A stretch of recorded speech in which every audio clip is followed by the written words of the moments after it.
that to save you some time and energy during your next argument. Do you ever find yourself arguing with someone for a very long time and then you realize that you're not arguing about what you thought you were arguing about? What I notice from my therapy sessions is that a lot of the time people argue the premise of something just because they think that if they agree to the premise or if they agree to the facts, that means that they're expected to do something about it. It's especially true in people who are not afforded the luxury of learning how to set boundaries growing up. And how that manifests later on in arguments is that they don't realize that they can agree to the facts that you're telling them and yet still say, I'm not ready to do anything about it though.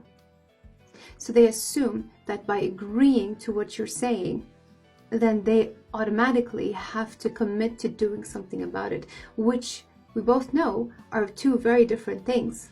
So imagine this scenario. Let's say your significant other comes and tells you, I was offended by what your friend said.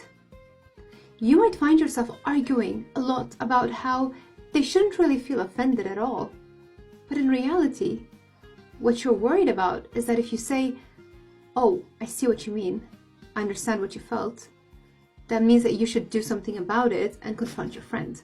If option A is to agree that she is right and therefore confront him, or option B is to tell her she is wrong so that you don't confront him, then let me introduce option C, which is that you tell her, I completely understand, probably you're right, however, I don't want to do anything about it right now, and this is why. I cannot tell you how many times arguments are prolonged and extended just because people think that if they agree to the facts or the points being made, then that means that they are committed to do something about it.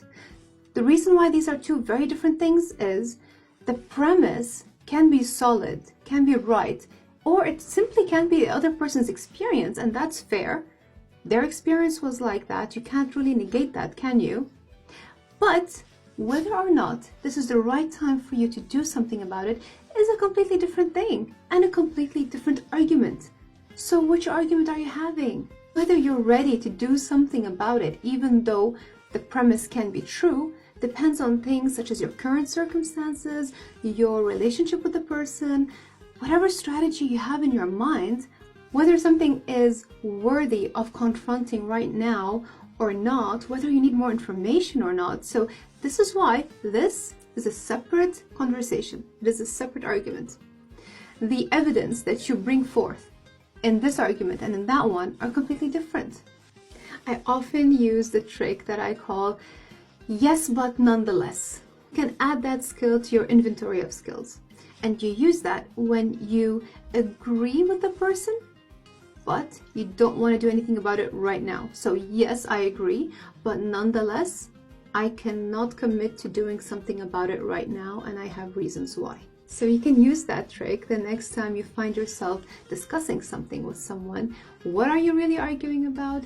And don't forget to use the yes, but nonetheless. I have another tip coming along in the next video about how to save yourself time and energy during an argument. Follow for more.